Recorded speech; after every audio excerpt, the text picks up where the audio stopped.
The Locked On Podcast Network presents the College Sports Big 3 in 30. The three biggest stories in college sports.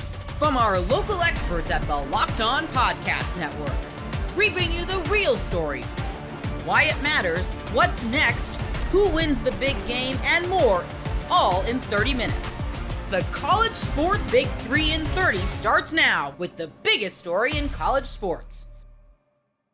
Your Fighting Illini are the 9th ranked team in the entire country, but why does it still feel like they're fighting for respect? You are Locked On Illini, your daily podcast on the Illinois Fighting Illini. Part of the Locked On Podcast Network, your team every day. Illinois football won a convincing 45-19 victory over Duke on Saturday, and I started watching some of the post-game shows and reading the recaps online. And a lot of it was, Illinois won, but ... Just making excuses, for the 5 turnovers that Illinois got, and maybe not giving the Duke credit for a team going on the road against a Power 4 team and really handing it to them, in particular in that second half.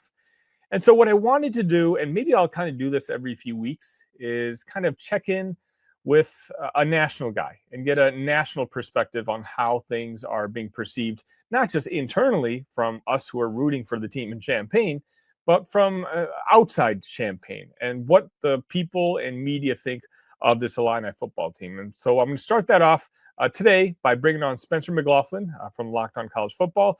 You'll catch that right after this. Spencer McLaughlin of Locked On College Football.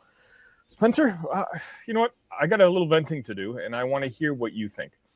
This Illinois football team won 10 games last year. They beat an SEC team that many said should have gone to the college football playoff last year. This year, in week 1, they have a 48.5-point spread against Western Illinois, and they cover that spread. Immediately after that game, the Vegas releases the line for Duke, and it's 2.5 points. A lot of people thought that was disrespectful, and they followed that up by saying many of the experts, not you and I, but many of the experts were taking Duke minus 2.5 points. Illinois ultimately wins 45-19, and still I get this pushback on how good this Illini team is. Are they essentially just going to have to wait until that week 4 matchup against Indiana to really establish themselves as a team that the country will respect? Yeah, it might be the case for some people. I think those that look at the college football landscape closely and consistently won't have to get there. But what you're ultimately dealing with here is brand bias. If you swap the helmets and put on a different Big Ten team like Michigan, for instance, who was wildly overrated going into the season, like a top 15 team, why? I did not understand that whatsoever. That was way too high, and they lost to Oklahoma this weekend, and they will lose other games this year as well. So I think if it were Michigan in the Big Ten, I think if it were several SEC teams that got a lot of preseason respect and were not worthy of it, Florida comes to mind here. No, you wouldn't have to work as hard. But this is Illinois football, and so we saw this last year with Indiana. It's funny you bring them up because I had the same conversations over on Locked On College Football about Indiana a year ago when people were belly aching about they haven't beaten anyone and their schedule. Like, yeah, okay, their schedule is not as tough as other people. I'm not trying to argue that. What I am going to argue is your objection to Indiana's inclusion in the playoff wouldn't be there if it were Michigan or Ohio State that did the same thing with the exact same schedule. And I know that because in 2023, Michigan was ranked inside the top 5 with a similar strength of schedule because they canceled their home and home with UCLA, I believe it was, and they were going through this weak slate, and it was all just leading up to the Ohio State game pretty much. And they had an average margin of victory that was within 2 points of what Indiana was doing to the bad teams they played a season ago. So I think that's what Illinois is fighting here. This is not a traditional football power. They have not been very good until the last couple of seasons, and Brett Bielema is doing a really good job. Saturday was an excellent outcome for the Illini. They did really, really well to go and win that game on the road. Is it against the best team in the country or the toughest environment in the country? No. But that was a road Power 4 game that, as you pointed out, the game day crew were confident in picking Duke, probably because they were at home. And so for me, I don't look at number 9 for Illinois and think that is them being overrated, because a ranking is reflective of what you have earned to that point. And based on last year, and based on the offseason, and based on what we have seen so far, yes, Illinois absolutely deserves to be seen as one of the 10 best teams in college football this year. Duke is not a slouch team. I mean, I was impressed Illinois eventually got to putting up 45 points in the game, because early on I thought, yeah, that's not going to happen. They couldn't run the ball consistently, and Duke is a very well-coached defense, but Illinois was just better. And so I think for the Illini, as more wins come in, people will start to give them the respect they deserve. I don't have to get there. I know how good they are. And if Indiana beats them, yeah, that does say a lot about Indiana in a couple of weeks. I've, of course, been very vocal about my selection of the Illini preemptively in that game, because I think they're going to win. But I just look at what Illinois has done so far, and what a ranking is should be reflective of what you have done to that point. And Illinois really can't have been more impressive through 2 games than what they have been so far. So let me ask you, a guy who has the pulse of the country, when you deal with all kinds of fan bases, is it Indiana that Illinois is going to have to eventually overcome? And again, it's frustrating as an Illinois fan having to say that, because there's a big rivalry with the Hoosiers at this point. Last year, a lot of Illini fans think they wish they had a chance to at least play Indiana, who ended up being the darling story of college football last year. We can't wait for the matchup this year. And of course, I know Kurt Cignetti and Brett Bielema are going to do their best to get some sort of prime time, or at least some elite TV spot for this game in week 4. But do you think that's what it's going to take for Illinois to finally be acknowledged as, like, you know what, yeah, guys, this is a legitimate top 10 team? Or are they going to have to win the game after against USC and put up a challenge against Ohio State and all these sort of challenges before Illinois is actually given the respect that they may deserve? I think it depends on what kind of respect you're trying to garner. If people are looking at Illinois across the country and saying, I don't think that's a top 12 team in college football, it's top 20, but I don't think they deserve to be in the top 12. It's Illinois, for goodness sake. I think Indiana and USC winning those games has to put that to bed. But when you talk about being one of the 10 best teams in college football, especially with all the programs the SEC has ranked at the moment, some of whom I think are overrated, but that's just standard operating procedure at this point. If you're trying to get there, then Ohio State's going to be the benchmark that you have to clear. And I don't think it has to be a win. I don't think they'd have to beat Ohio State to gain the national perspective and respect that they deserve as one of the top 10 teams in all of college football. But you can't get worked in that game. You can't have, what Indiana kind of had last year. And that game with Ohio State was more competitive than people remember. Ryan Day was just in his feels and ran the score up there at the end. But, that was a game kind of like Penn State and Boise State in the college football playoff. Like, yeah, you look at the final score, oh, they won by 17. And then you go back and watch the game and realize, yeah, that was a competitive game. It wasn't, a nail biter at the end. It wasn't Bills Ravens from Sunday night, because what a game, wow. Yeah. It wasn't something like that. But it is fair, I think, to look at, what they do against Ohio State as the measuring stick of, okay, are they that team? Are they that good?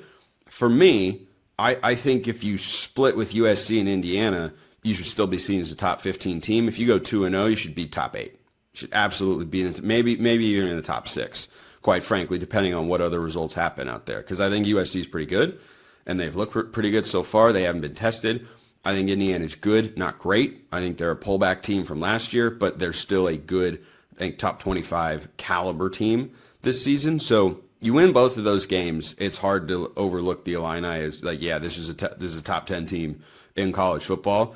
But then the Ohio State game, I think, is going to, kind of be the first time that a lot of people seriously tune in to watch the Illini play.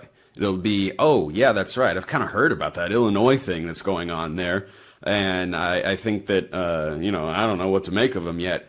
And then you're going to watch them against Ohio State. And if they lose the game by 20, 30 points, it'll be, see, they're just another Indiana. Don't have a hard schedule. Just go, it'll be that sort of thing. So I get back to your question of, what do they have to do? I think that depends on what exactly you're trying to accomplish. But to stay in the top 10, yeah, you have to win.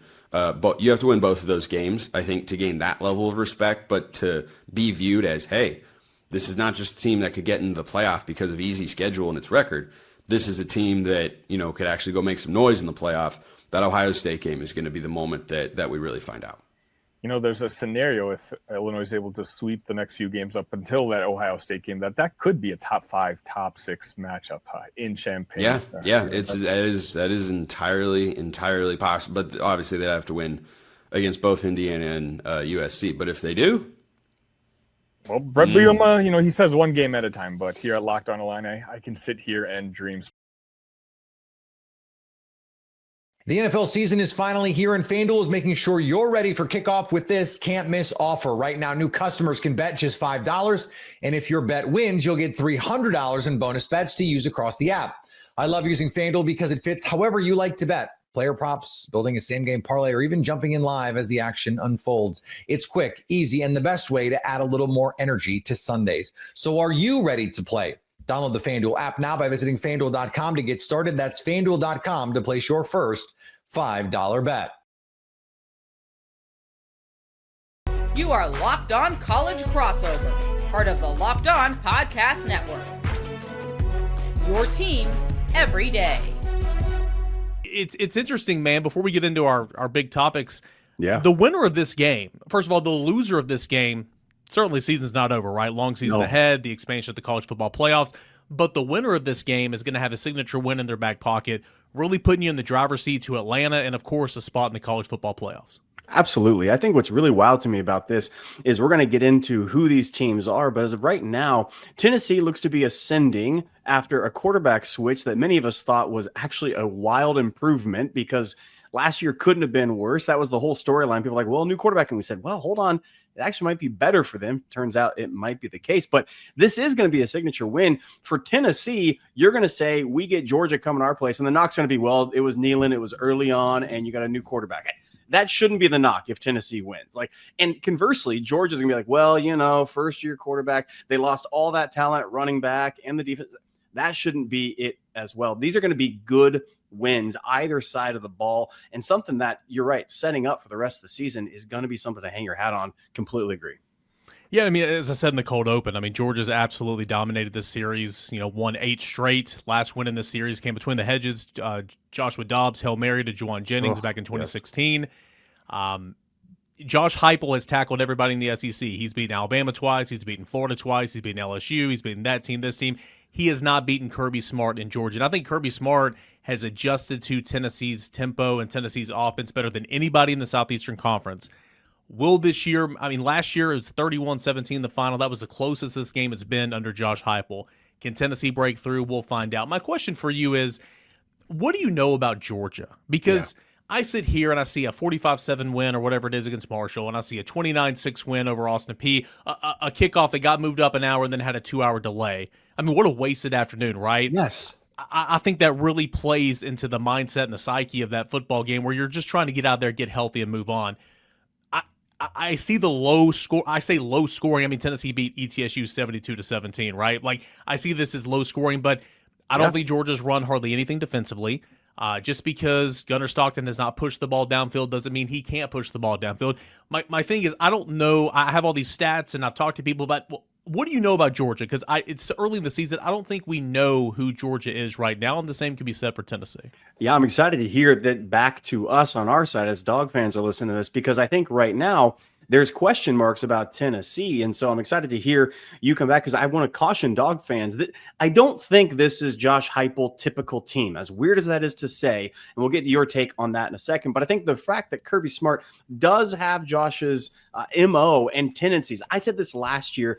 I had so much respect for what Lane was able to do at Ole Miss because he stopped being the typical Lane Kiffin when he played Georgia. He wasn't going for it on fourth down as much. He wasn't gambling. He wasn't doing the consistent play call that Kirby Smart was so accustomed to doing.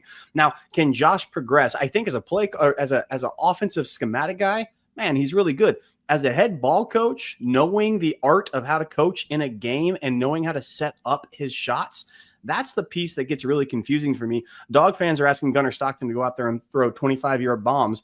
And exactly what you said last game, the corners were back off 8 yards. So Gunner checked out and said, fine, I'll take the 6 yards to the wide receiver screen every single time. As a football fan, I give you 6 yards every play. Us people who want to win say, yes, please, let's do that again. So it's going to be interesting to me. Georgia, what we know about them is this. Tackling and trenches are vastly improved from last year. It is night and day difference. This offensive line are maulers. Pass pro, we have some question marks. Health, I got some question marks.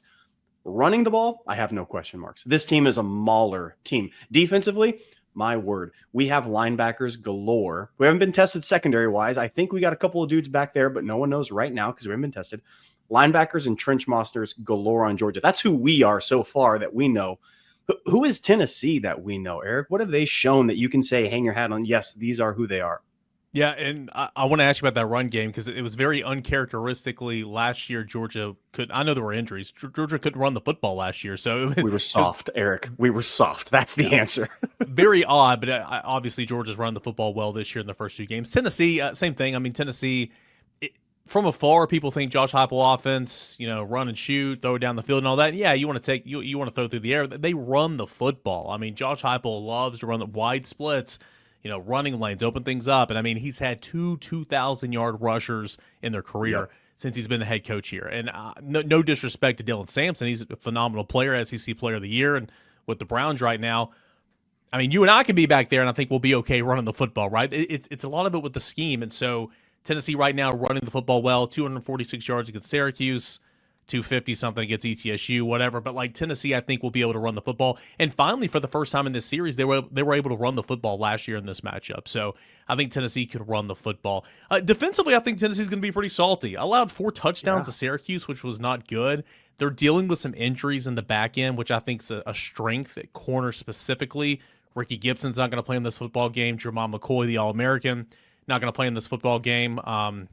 So there were some injury concerns, but just like Tennessee last year defensively, it was pretty salty. I think I like Tennessee's defensive line. No James Pierce, a first-round pick, but you bring back so many returners, deeper group of linebackers, much more experience now that have got a lot of playing under their belts, and I like this defense. So it's kind of similar to Georgia, right? Defense, you can hang your hat on a little bit if you're Tennessee running the football, and I like this young quarterback, or not this young quarterback, he's an old guy. We'll talk about him in segment number 2, but that's kind of what I know about Tennessee right now. Now, having said all that, Georgia played Marshall, Georgia played Austin Peay, Tennessee played Syracuse. I don't think Syracuse is very good. Tennessee played ETSU. I think there's more wrinkles that we haven't seen, and I know that there's a lot more, especially defensively for Georgia, that is not on tape right now. We have had 0 blitzes from the linebacker. Chris Cole has a sack from us. Those linebackers are not coming downhill except against the run. It's been man coverage, cover 3, maybe some blanket with cover 4, double brackets, but it's been vanilla as it comes on defense, given nothing so far on tape. That is abundantly true. And I think the same thing with Tennessee. Syracuse, you guys were able to handle them because Syracuse isn't that good. I'm not taking away from the win. They're just not that good. And what it was kind of a playground rules game out there with a couple of those toss-ups that they had. Those shots that were taken were true shots, so to speak. Yeah. But you're right. The identity of this game, I saw somebody in the national media say 47-40 is my score prediction for this game. It's going to be a shootout. And I said, you have not watched a single lick of football to save your life. This is going to be 17-20 is like the top end of what I think this score is going to be. It's going to be a much take the under is going to be my but yeah, segment 2 we'll get to that maybe a little bit more. Yeah. We'll definitely go through the picks. We'll talk about the line over at FanDuel, which, spoilers, I mean, if you're living under a rock, that line continues to come down and down and down and down. It's wild, man. It's pretty crazy. One matchup individual, and I want to touch on a few more of these later, but I think where Tennessee has really been kind of exposed. 2022 was such a great year. Went down there to Athens, and wide receivers couldn't get off the line of scrimmage. Last year, same thing. 2023, the same thing. And Kirby Smart, defensively, defensive back, man, he puts the clamps on those corners. Can Tennessee's wide receivers beat that press man coverage, get off the line? Because Tennessee's wide receivers have not done that yet. I love Mike Matthews' physicality. I think he's got an excellent opportunity. This will be a great challenge for him. Chris Brazzell, we'll see. Braylon Staley in the slot, we'll see. Tennessee will run a lot of 12 personnel. But in years past in this matchup, Georgia's corners specifically had just put a beating, very physical, and that's good. I mean, that's what you want in a big-time game. Tennessee's wide receivers have not adapted well, and hopefully Tennessee, for Tennessee's sake, can do that. But I'm intrigued to see that individual matchup out there on the perimeter.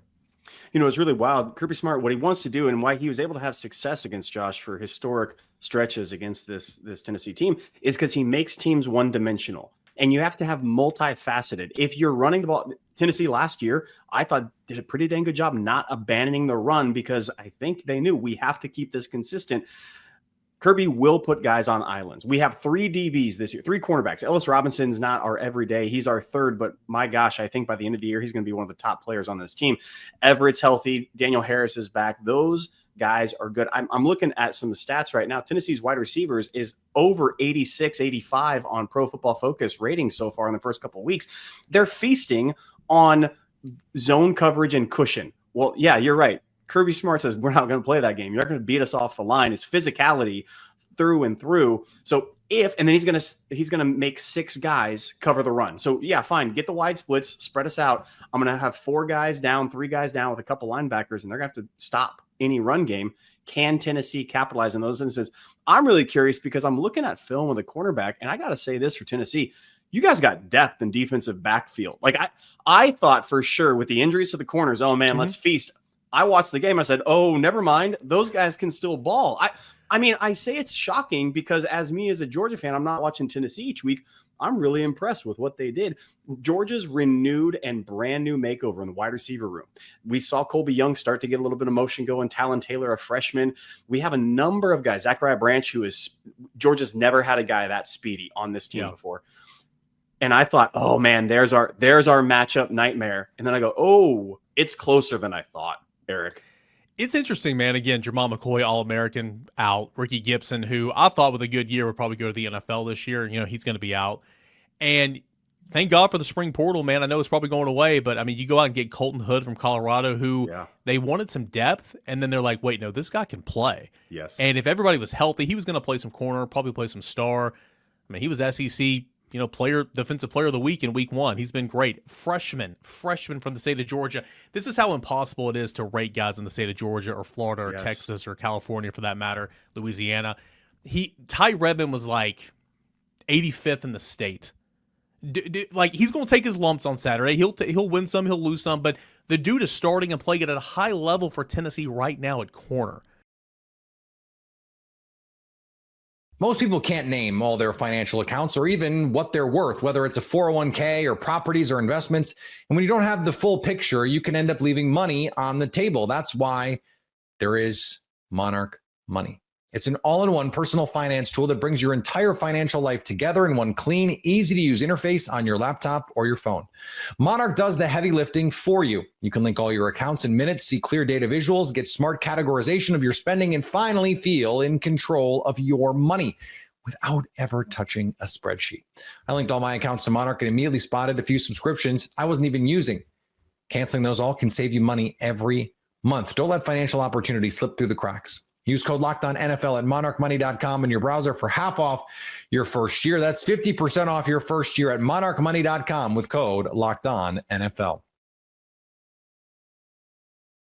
As if Jason Crow Jr. wasn't enough, how about another 5-star recruit for Dennis Gates? You are Locked On Mizzou, your daily podcast on the Missouri Tigers. Tony Bryant, a 5-star basketball recruit from the state of Florida, was in town to see Missouri take down Kansas, by the way. And apparently that visit, on top of, hey, I guess give a little tip of the cap to Eli Drinkwitz and his squad, too, for maybe helping seal the deal here. But obviously, congrats to Dennis Gates and his staff on this one, because after landing Jason Crow Jr., one of the top 5 players in the class by all accounts, this is another incredible coup, I would say, for Dennis Gates. Tony Bryant is a guy who has all the versatility in the world, I would say. At 6'9", but very, very mobile. Also, I think this is just a smart move for this young man and for Dennis Gates. By the way, let's start from Dennis Gates' perspective. I really like the idea of recruiting athletes who have immense upside, who maybe haven't reached their offensive potential yet. Because while obviously there's a real balance there, I think Dennis Gates has shown that he can take guys and him and his whole staff can take guys and make them into better offensive players, make them into better shooters. Look at what he did with Sean East. Look at what he did with Kobe Brown. Sean East was basically a non-3-point shooter when he got here. Well, by the time his senior year here, he was actually a pretty doggone good 3-point shooter. So, again, obviously a balance in terms of recruiting by saying, hey, I just want guys with immense upside. I'll try to figure out the offensive side later. You still need shooters, and Dennis Gates is still in on a lot of proven shooters in this class, like Aiden Chronister for one. But Tony Bryant is the type of guy that does not come along all that often to Columbia, Missouri. This is a great day to stack on top of this Mizzou victory, obviously, over Kansas. Again, more on Tony Bryant here. What stands out to me is just what a versatile piece he can potentially be. At 6'9", but a guy who can move. He's not your classic four-man. If you're thinking of, I don't know, Karl Malone or Javon Crudup from the Mizzou days in the 1990s. But he's looking like he could potentially be the perfect type of four-man for the modern game. A really good transition player. That stood out immediately because he can finish and handle the ball a little bit in the open court too. I mean, just run, young man, where you are in the ball game and good things are going to happen. I thought, although he's unpolished clearly in the half court, I thought he has some pretty good-looking half court, some beginnings of some half court moves there. Nothing crazy, but he doesn't need to be Kevin Durant to be an effective player at 6'9". Just the simple threat to shoot, which he's at least slightly above 30%, I think, from three at this point, at least in some tournaments and in some small samples. But I don't think that's his strength or anything like that. But again, at that size, if you just have the ability to shoot, the threat to shoot, and just a good enough handle and a jab step, I mean, that's going to get you a long way if you're that big and athletic. And really the defensive upside there is just immense. He should truly be able, with his mobility at that size, should truly be able to handle just about a player of just about any size, really. So a switchable man, a versatile player on both ends of the court is Tony Bryant. I will say this, even though Bryant is a 5-star, Jason Crow Jr. is a 5-star, I think Jason Crow Jr., there's a really good chance he comes in and starts for Missouri immediately. At the very least, he's going to be an important part of the Missouri rotation the second he steps foot on campus. He's just that good of a scorer, number one. I think that is going to translate immediately even into the SEC. But I think Tony Bryant, like 95% of freshmen, may take a minute to work his way into the Missouri rotation because, again, despite that immense upside that I just described for you, I think he's a little bit unpolished, and that's okay. That's not an insult. There's a lot of guys who are a little bit unpolished as true freshmen who came in and made immense strides as a sophomore. Anthony Robinson comes to mind just very recently for Missouri, a guy who made tremendous strides. By the way, I saw Anthony Robinson, I believe it was Anthony walking down the street with Sean East this past weekend at the Mizzou game. So cool to see that connection is still there. But regardless, this is a great day for Missouri basketball. Another 5-star player to add to the 2026 high school class. Really impressive stuff from Eli Drinkwitz and his staff. I just think this is a great move for Dennis Gates, obviously. And again, I think it's a smart move for Tony Bryant too. If I'm Tony Bryant and I'm the type of player that he is, well, I think Dennis Gates is the perfect coach. Him and his staff, the perfect guys to get the most out of my game, to polish up my offensive game and make me into a potential NBA prospect, because that's all he really needs.